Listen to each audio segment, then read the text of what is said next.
Bonjour et bienvenue à toi. On se retrouve aujourd'hui pour une vidéo yoga et plus précisément du yin yoga.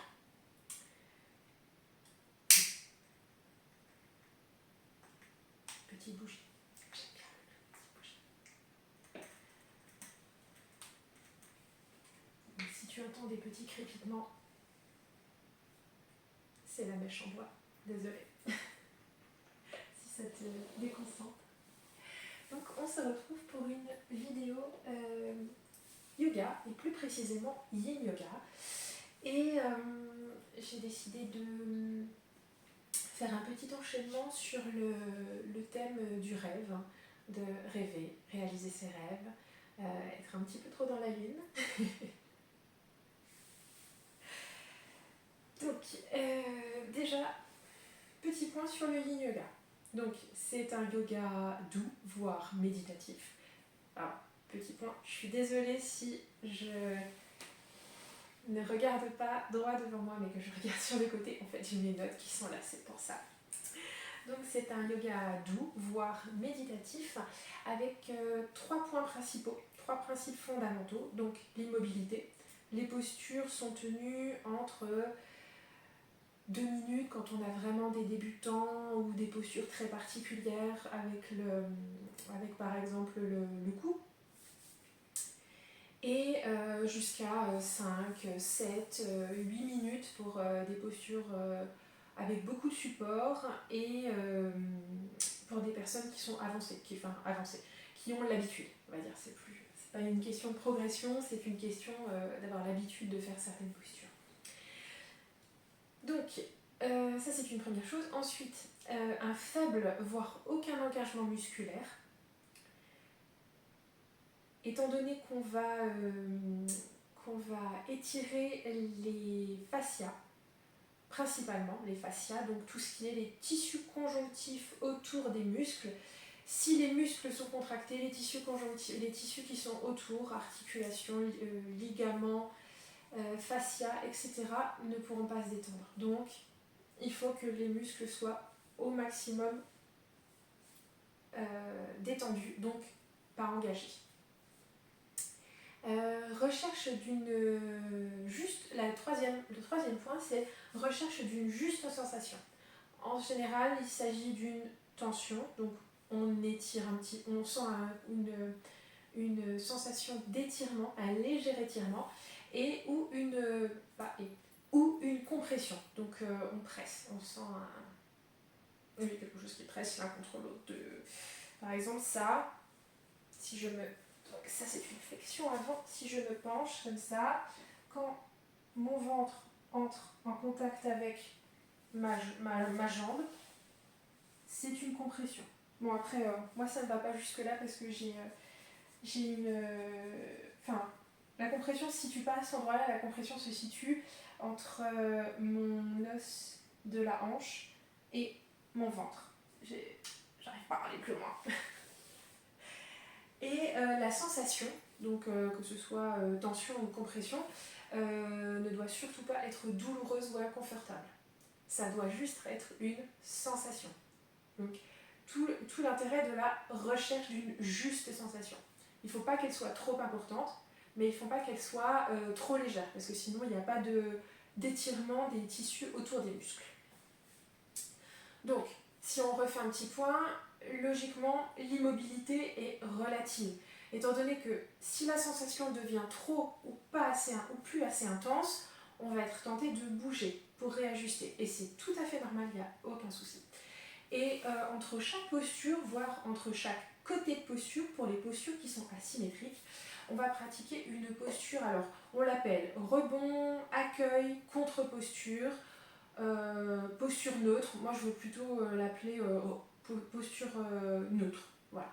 Et en général, la posture neutre, soit c'est l'inverse de la posture. Donc si par exemple ma posture était comme ça, la posture d'accueil va être ça. Ou la posture neutre peut être ça. Et en général, pas dire la majorité des cas parce que je vais te laisser libre de choisir ce qui te correspond le plus. Je vais te donner plusieurs options. En général, à posture allongée comme ça, non, pas avec des choses sous la tête. Posture allongée comme ça est très bien. Ou alors, si on le souhaite, on peut aussi, je vais mettre de l'autre côté, on peut aussi le faire s'allonger sur le ventre, voire, je vais enlever ça pour que tu puisses bien voir, mettre les mains l'une au-dessus de l'autre pour faire comme un espèce de petit coussin. Et ça, c'est la posture du crocodile. On y reviendra à cette posture. Donc voici les différentes postures d'accueil, postures neutres qu'on peut imaginer. Au niveau des accessoires, comme tu peux le voir, là j'ai pas mal de choses. Donc j'ai différents coussins. Donc ça c'est un coussin qui est un coussin du canapé, tout simplement. Donc celui-ci, il a l'air assez ferme comme ça, mais en fait quand on s'appuie dessus, voilà, c'est pas non plus. Je trouve qu'il est pas mal pour s'appuyer dessus, il s'enfonce pas. Celui-ci par contre, clairement, celui-ci il s'enfonce, mais ça peut être utile pour selon ce dont tu as besoin dans la posture. Une brique pour rehausser un coussin comme ça. Attends, je vais le mettre de l'autre côté. Hop. Je me fais mal comme ça, par exemple. La brique. Voilà. Et la brique, on n'oublie pas. Il y a la hauteur la plus basse, la hauteur moyenne et la hauteur la plus haute. On peut utiliser les trois hauteurs, selon ce dont on a besoin. Donc une couverture qui peut également remplacer n'importe lequel de ces coussins selon comment on l'appuie. Ça c'est plus une couverture pour se couvrir. Ça sera plutôt pour la fin, tout comme le petit coussin pour les yeux, lesté ou pas. Moi il est lesté avec de la lavande, des graines de lavande. Pour les yeux, pour la posture finale. La sangle, je ne suis pas sûre qu'on en ait besoin, mais après c'est... Et moi le coussin que j'aime bien mettre sous mes fesses, juste pour que ce soit plus confortable. Donc tu auras juste besoin d'un coussin dans ce style, mais si tu as les autres, il n'y a aucun souci, tu peux les préparer. Alors, hop.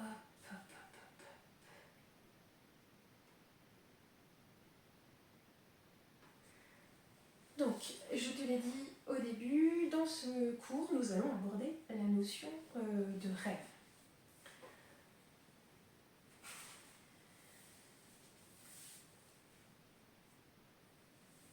Je vais donc te proposer de poser une intention pour ce cours.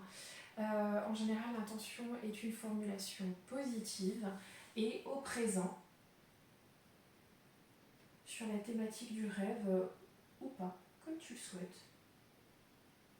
Moi, je te propose ces thématiques, mais si tu veux faire cet enchaînement avec une toute autre intention, il n'y a aucun souci.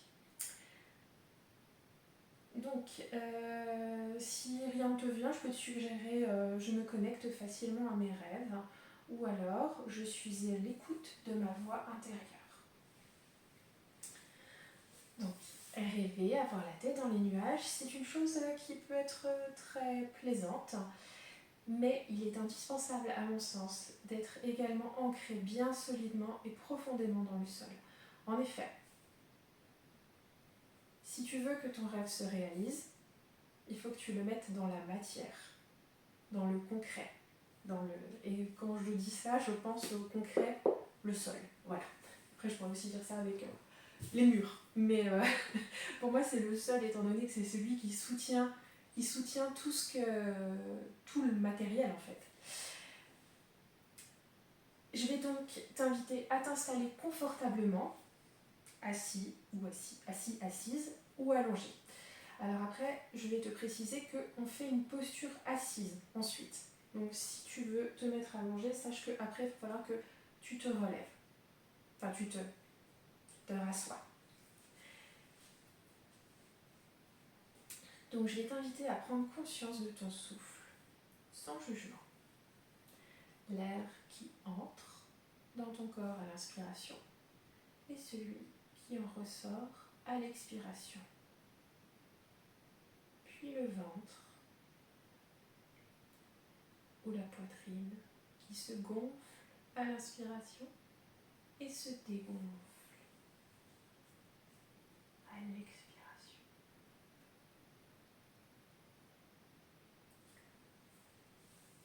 Tu peux maintenant imaginer une racine ou tout un réseau racinaire qui part de ton assise pour se glisser dans la terre, pour t'ancrer, pour que tu puisses déposer dans la terre ce dont tu n'as plus besoin. À l'expiration. Et en même temps, reprendre à l'inspiration de la force, de l'énergie, de la motivation. Peu importe ce dont tu as besoin. Tu peux imaginer également que ton corps devient plus lourd au contact avec le sol.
Je vais t'inviter maintenant à revenir ici et maintenant. Une fois que tout est bon pour toi.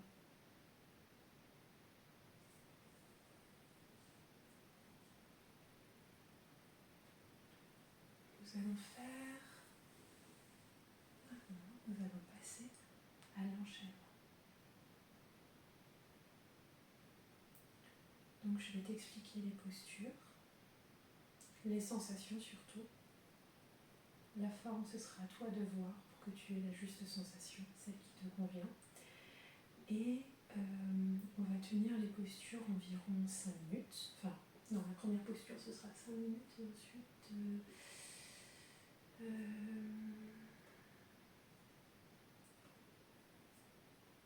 ensuite 3 plus 3 et la dernière ce sera 4, ouais, c'est ça.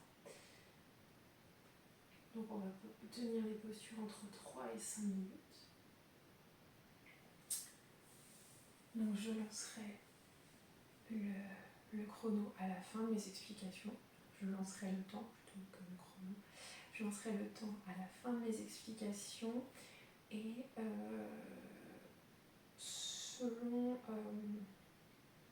selon la posture, parfois je vais parler et parfois je ne vais rien dire. Ça te permettra de t'habituer, enfin ça te permettra d'appréhender différemment la posture. À tout moment tu peux bouger et je t'indiquerai quand on sera à la moitié du temps, si tu as besoin de bouger la posture ou juste une indication. Donc la première posture, c'est la posture du papillon. Donc tout comme en yoga dynamique ou en yoga yang, le papillon, ça vient le nom vient des jambes qui sont en forme d'ailes de papillon.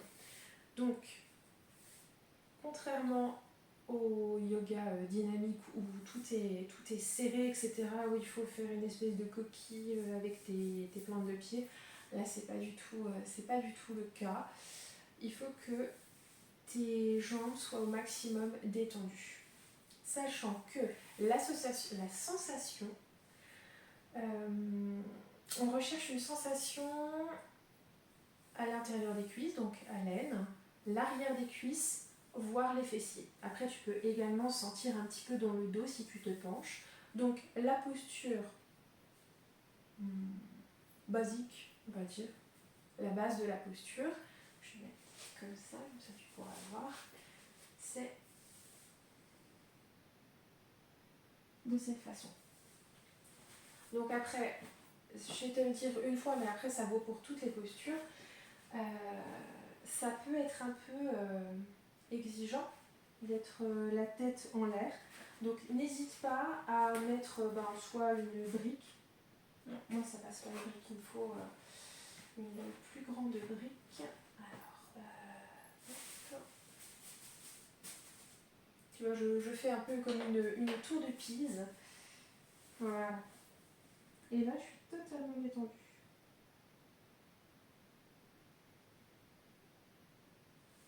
Donc voilà, ça peut être une solution. Alors après, moi, j'éloigne de cette...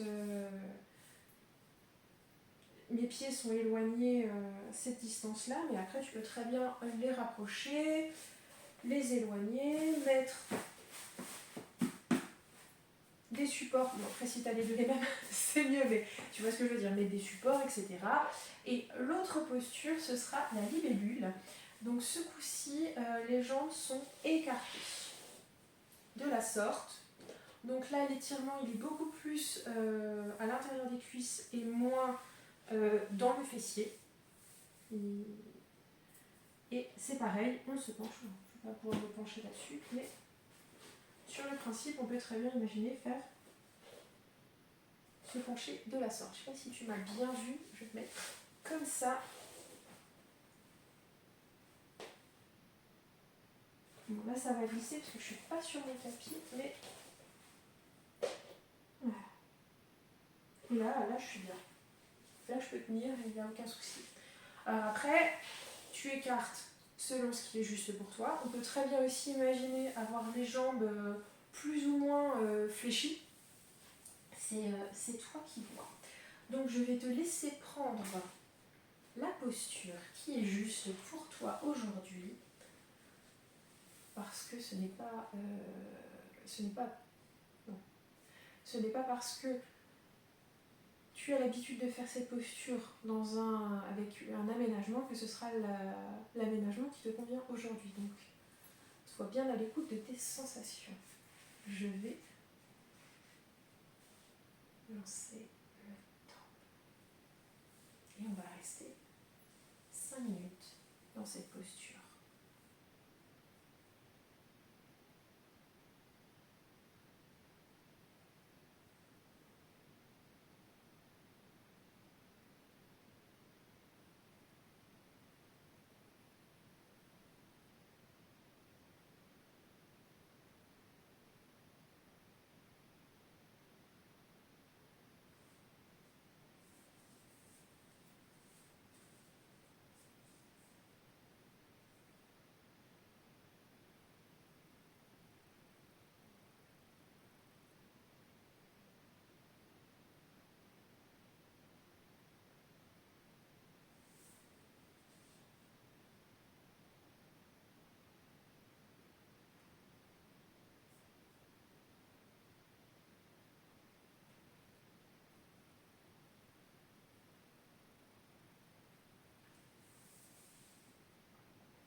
vais penser cet enchaînement, ces postures du papillon ou de la libellule, penchée en avant, donc une flexion avant, m'a vraiment fait penser à comme si c'était une posture d'introspection, comme si on était en soi pour faire le point sur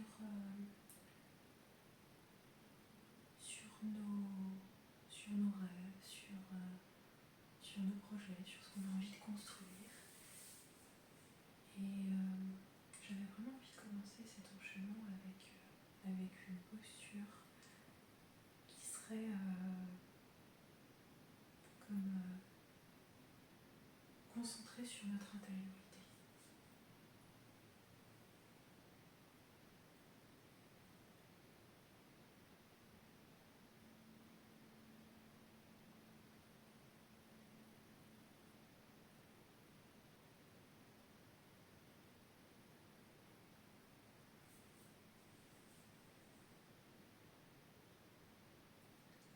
On est sur les dernières secondes.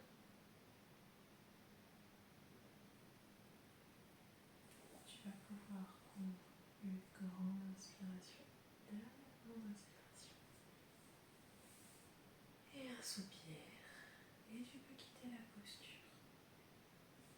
Donc, comme je t'ai dit tout à l'heure, pour la posture d'accueil, la posture neutre, tu peux tout simplement fermer tes jambes. Donc quand on ferme les jambes, on rapproche, on ferme bien les jambes avec les mains pour ne pas trop réengager les muscles. Et tu te penches en avant. Et non, tu te penches pas en avant, non, justement. Oh là, n'importe quoi. Tu te penches soit en arrière, tu te couches sur le dos, sur le ventre, selon ce que je te montrerai tout à l'heure. Donc on va rester dans cette posture quelques secondes.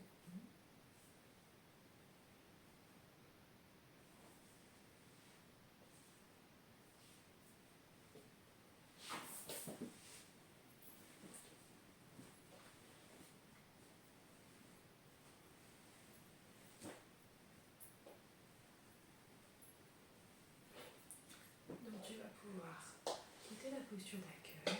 Si tu étais allongé sur le ventre, ne bouge pas.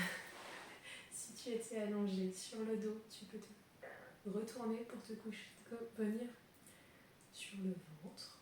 Donc je vais te montrer. Nous allons faire la posture du sphinx.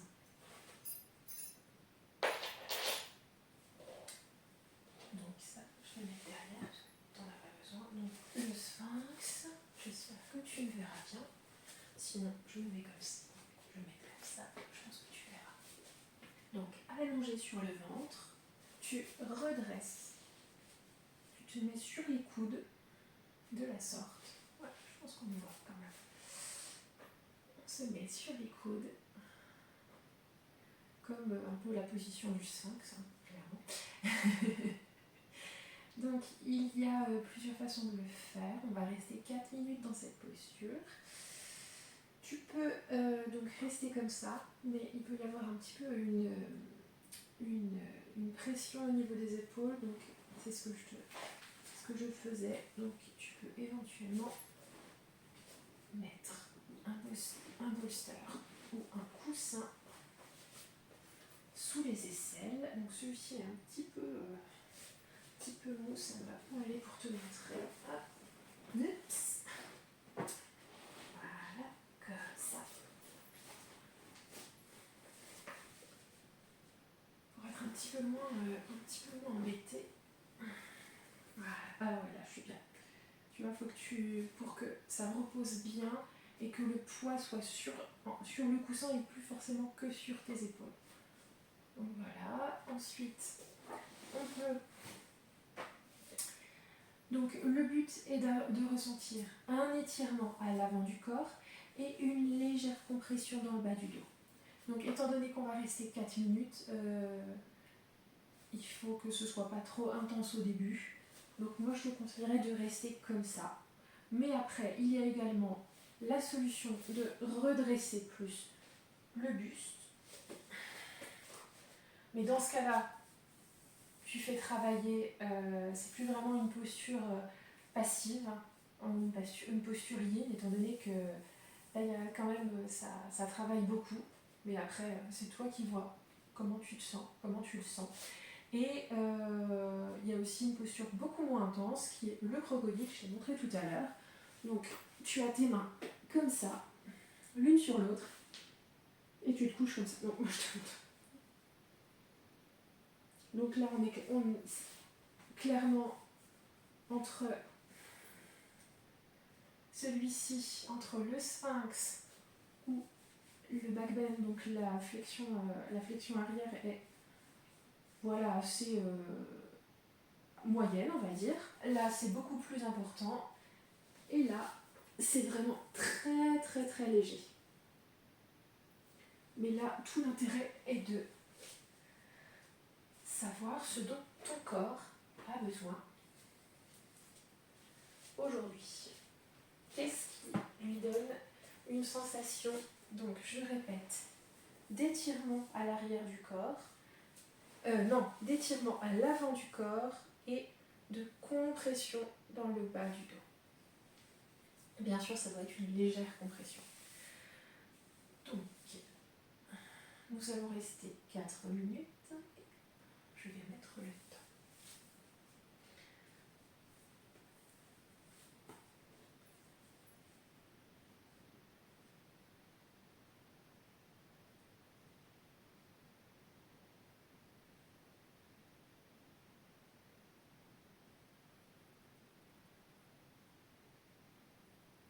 Comme tu peux te rendre compte, dans cette position, on est largement en contact avec la terre, avec le sol. Donc voilà, donc après avoir été en nous, on est en contact avec le sol, avec l'ancrage.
Ça va arriver à la moitié du temps.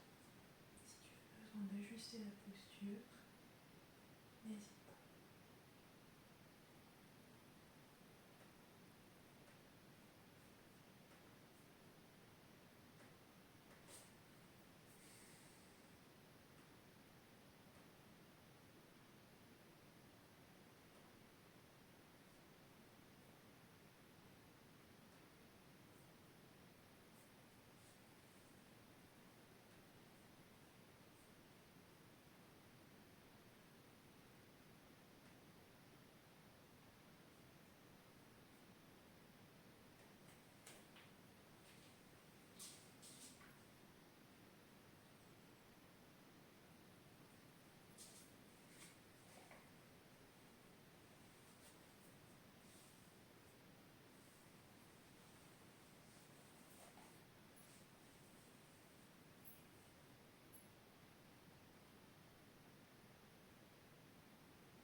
soupir et tu vas pouvoir quitter la posture tout doucement.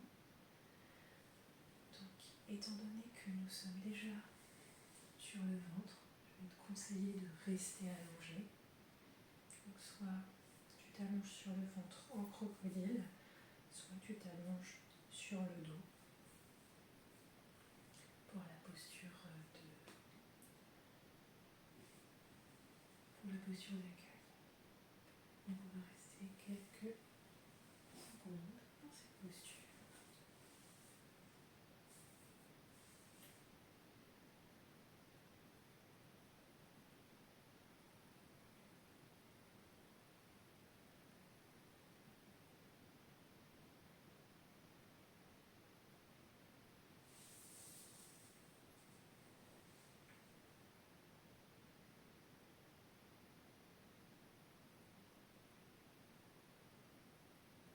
Pour la troisième posture, je vais t'inviter à te mettre assise à ton rythme. Et on va donc faire le chiffre 4. Donc le chiffre 4 est une posture qui ressemble à peu de choses près à ça.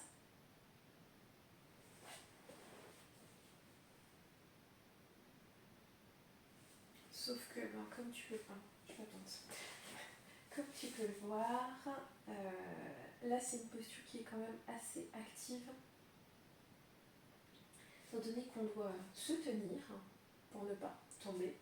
Il est également possible de la faire au sol, comme ça. Mais la meilleure façon de faire cette posture est de la faire au mur. Donc, je vais te montrer contre... je sais qu'il fallait pas que je laisse là. C'est bougie. Je vais la mettre. Hop. Voilà. Je vais la mettre. Voilà. Là. Je ne sais pas si on la voit encore. Bref. Donc on n'est pas tout à fait contre le mur. Je vais mettre un petit peu plus près tout de même. Voilà. Et comme ça. Voilà. Comme ça, là, il y a beaucoup moins d'engagement musculaire. L'engagement musculaire est assez limité, étant donné que on s'appuie contre le mur ou contre peu importe, une cheminée, un placard. Et donc là, on est vraiment pas mal. Alors, je t'ai montré à quoi ressemblait la posture. Donc, on va la faire 3 minutes de chaque côté. Et on travaille sur l'arrière du fessier, encore une fois, l'ouverture de hanche. Donc, on travaille sur l'ouverture et en même temps sur l'arrière du corps. Donc, je t'ai montré au sol avec plus ou moins d'engagement, donc allongé ou assis, et tu peux également la faire au mur. Et oui, c'est vrai que pour cette posture, il n'y a pas vraiment de variante, il n'y a pas besoin d'accessoires. Et je pense que c'est tout. Donc je vais lancer le chrono, je vais te laisser te mettre en position et je lance le chrono. Donc on est parti pour 3 minutes de chaque côté.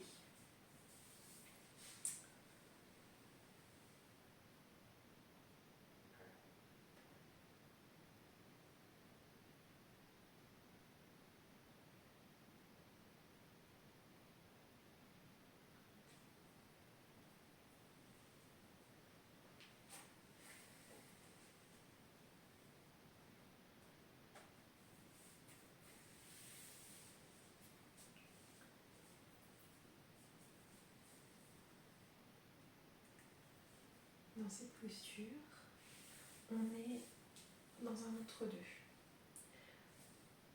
On est sur une ouverture, mais pas tout à fait.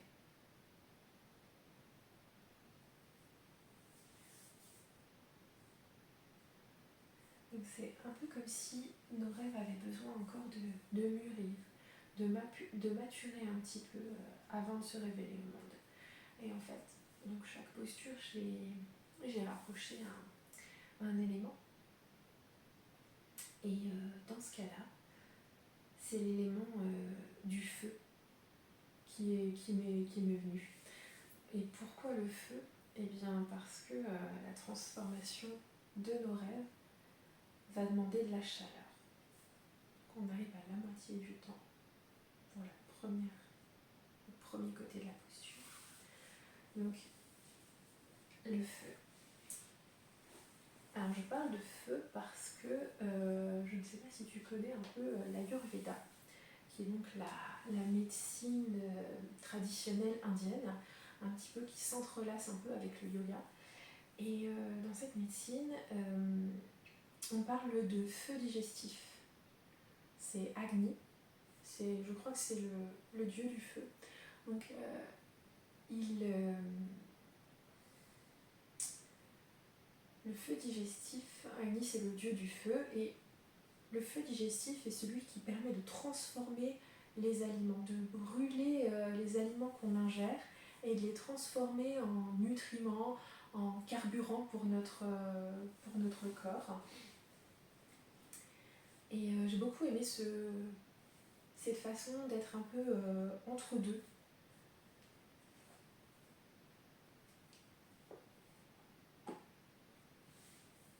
Comme si on avait encore besoin de réfléchir, d'être un peu comme dans les bâtons, le feu de l'action. Je vais te proposer de prendre une inspiration, une grande inspiration, un soupir, et nous avons atteint les 3 minutes.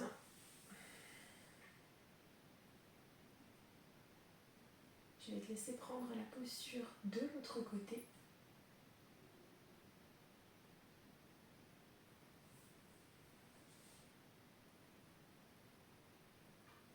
Donc, comme je l'ai dit tout à l'heure, on n'est pas strictement symétrique.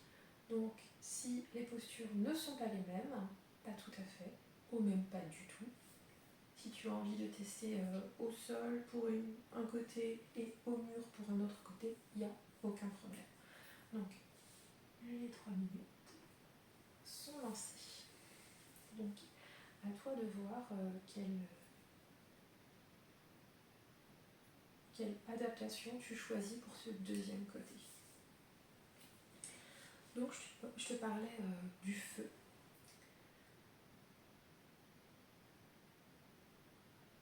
Parce que maturer un projet peut se faire dans ton esprit, dans ton mental, mais il peut également se faire dans l'action.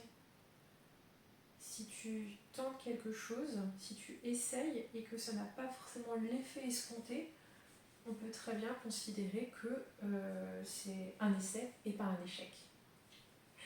Et par rapport à cet entre-deux,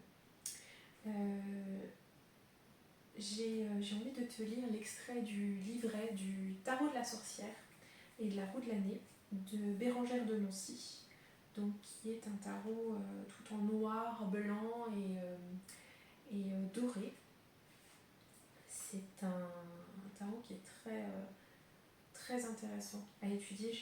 J'aime beaucoup le livret parce qu'il y a des choses très intéressantes dedans.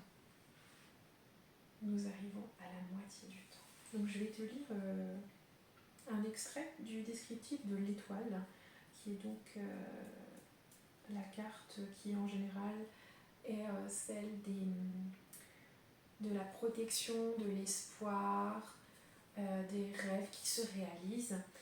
Et je vais te lire. L'étoile est également une carte de construction intérieure, un signe qu'un projet s'enclenche. La femme sur la carte de l'étoile commence à verser une coupe dans le flux de l'eau, mais retient le contenu de la seconde pour elle-même. De ce fait, De fait, elle se protège encore de ce pas dans le monde en restant perchée sur la terre.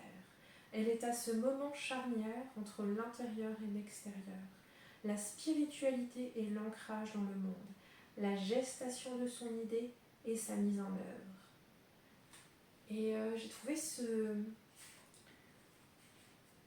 parallèle assez intéressant par rapport au fait d'être entre deux. Tu as pensé le projet, tu l'as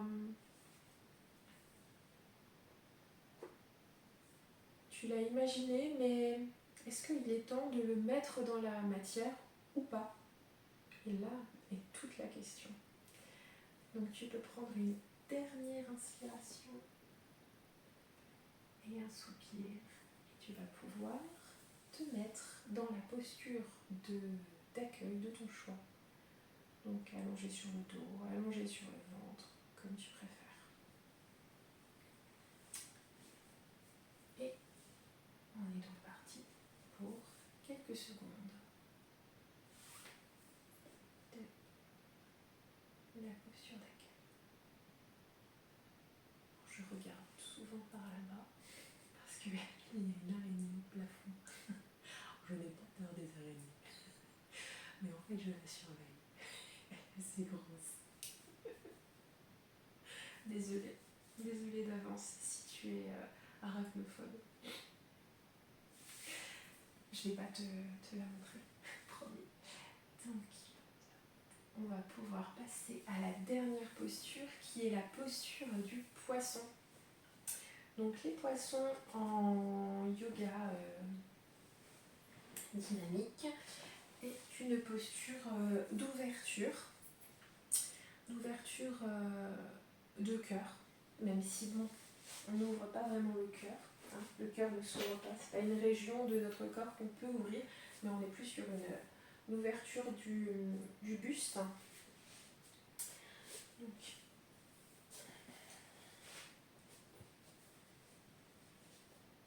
Donc en yoga dynamique, elle se fait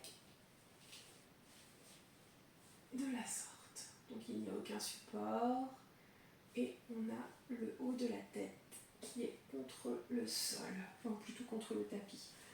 Et en yin yoga, il va être question de support. Donc le support, tu peux le mettre donc, parallèle au grand côté du tapis. Et donc là, on a l'ouverture, de cœur et on a également un travail sur les bras. Étant donné que, voilà. Donc après les bras, tu peux les mettre comme ça. Tu peux les mettre en cactus.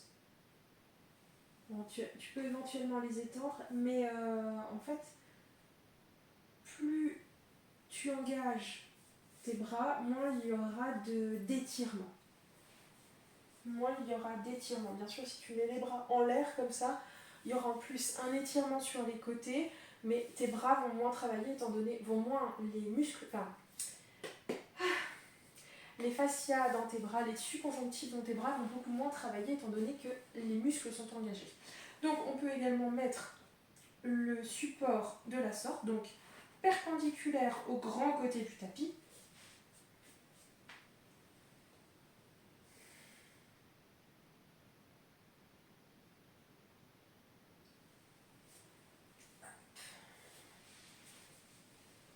Après, bien sûr, selon ton coussin, la posture va être différente. Par exemple, si je prends un vrai... Enfin non, ça c'est pas un vrai bolster, parce que mon vrai bolster, je ne l'ai pas à côté de moi.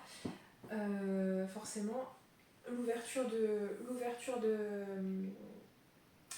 cœur ou du buste sera beaucoup plus importante. Plus le support est haut et ferme, plus l'ouverture sera importante. Et oui, et je peux aussi te proposer les ailes de l'ange, qui sont ce qu'on peut appeler un namasté inversé, donc comme ça.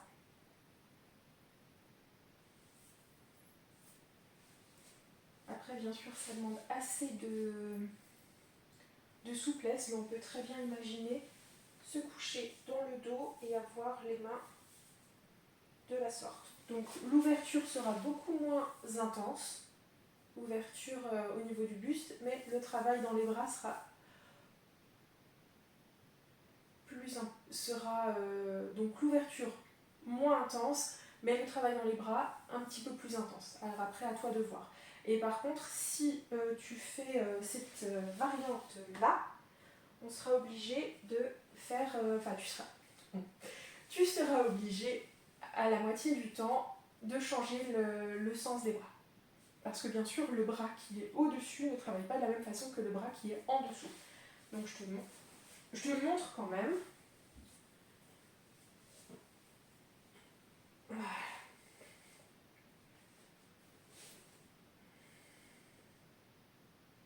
C'est pas une couverture, pas du tout. C'est pas une posture que je trouve confortable. Donc je t'avouerai, pour moi, elle n'est pas très confortable pour moi, donc je préfère largement le poisson. On est beaucoup plus soutenu, mais bon, si tu as besoin, je te propose cette alternative. Et donc, on va commencer pour 4 minutes. Donc je te rappelle, la sensation doit être une ouverture à ce niveau-là, au niveau du buste, et travail dans les bras.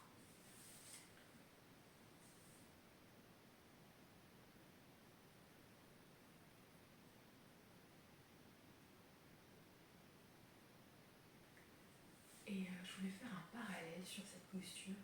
Donc, sur la posture précédente, on était entre deux. Donc on était ouvert, mais pas totalement, étant donné qu'on était en forme comme une espèce de petite boule, petite boule d'énergie, une Pokéball.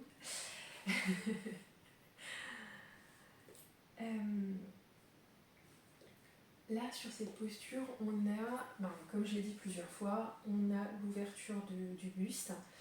Et même si le yin yoga ne se base pas sur le système des chakras, parce que le yin yoga vient de la médecine traditionnelle chinoise et les chakras sont plutôt dans la médecine, enfin dans la tradition indienne, je trouve qu'on peut faire un parallèle intéressant dans cette posture d'ouverture parce que c'est pour commencer à faire rayonner le chakra solaire, donc qui est là. Oui, le chakra... non, il est là, le chakra solaire. Le chakra là, c'est le chakra du cœur. Donc on peut dire qu'on peut faire rayonner les deux, mais en général c'est plutôt le solaire à cet endroit-là. Et en tout cas c'est celui que moi j'ai choisi de retenir, le chakra solaire. Et c'est intéressant après cette demi-ouverture à être entre les deux, de s'ouvrir totalement.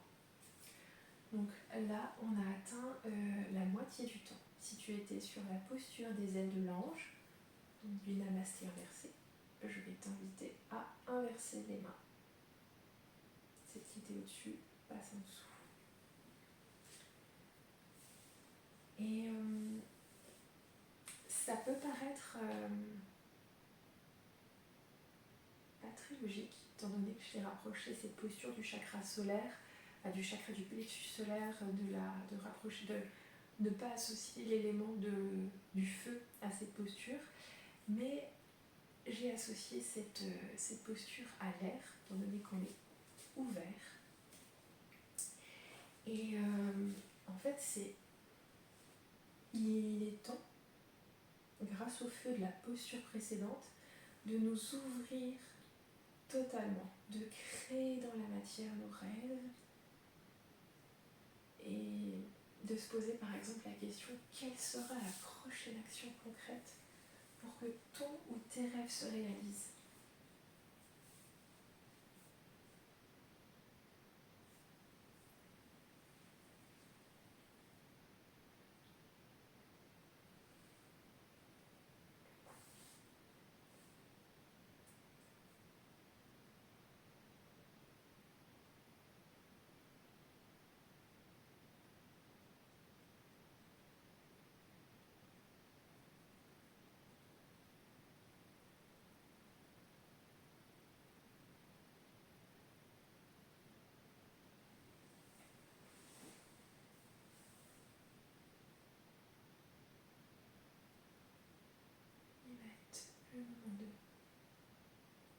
relâcher cette dernière posture, tu vas pouvoir prendre une grande inspiration et un soupir. Et tu peux te mettre en position, enlever tes supports et t'allonger. On va pouvoir passer tranquillement, tout doucement, à la dernière posture. En général, la posture du cadavre, donc de Shavasana, en Yin Yoga, on l'appelle également le pentacle, parce que, contrairement au yoga, contrairement à Shavasana, yoga guide dynamique, etc., en Yin Yoga, on peut avoir les jambes totalement écartées comme un pentacle et les bras beaucoup plus écartés. Donc après, à toi de voir ce qui te convient avec tous les supports, si tu en as besoin, que je t'ai conseillé au début.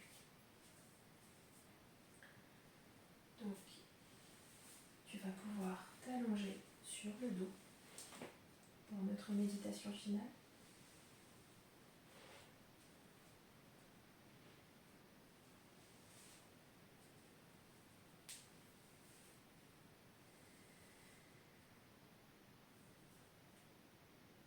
Je vais à nouveau te proposer de revenir à ta respiration.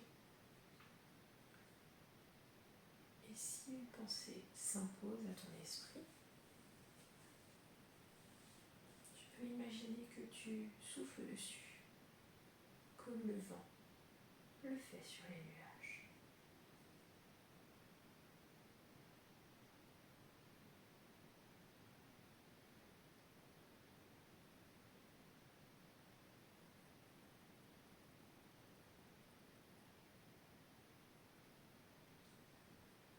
Je vais te proposer de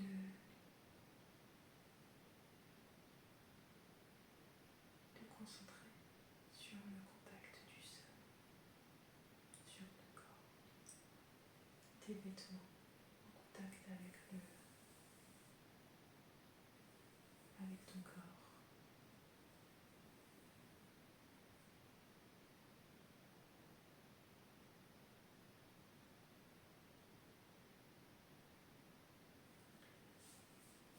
Tu peux imaginer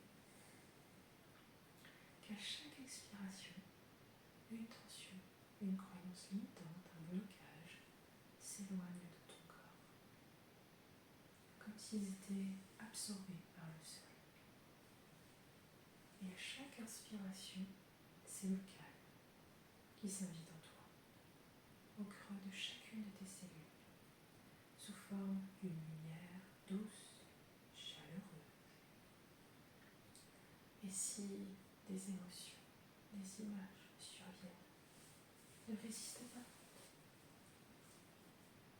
Laisse-les te traverser. Reconnecte-toi à ta respiration. Tu respires, tu accueilles ces images et tu utilises ta respiration pour t'ancrer à nouveau dans le présent et pour pouvoir incarner tes rêves.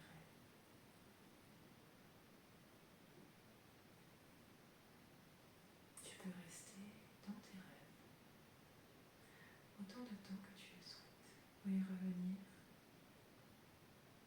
un peu plus tard. Peu importe ton choix, quand il sera temps, tu pourras revenir doucement, reprendre conscience de ton corps dans le sol, bouger tes extrémités, t'étendre, bailler si tu en ressens le besoin. Et quand ce sera le moment, t'asseoir tout doucement. Et je te remercie pour ta présence.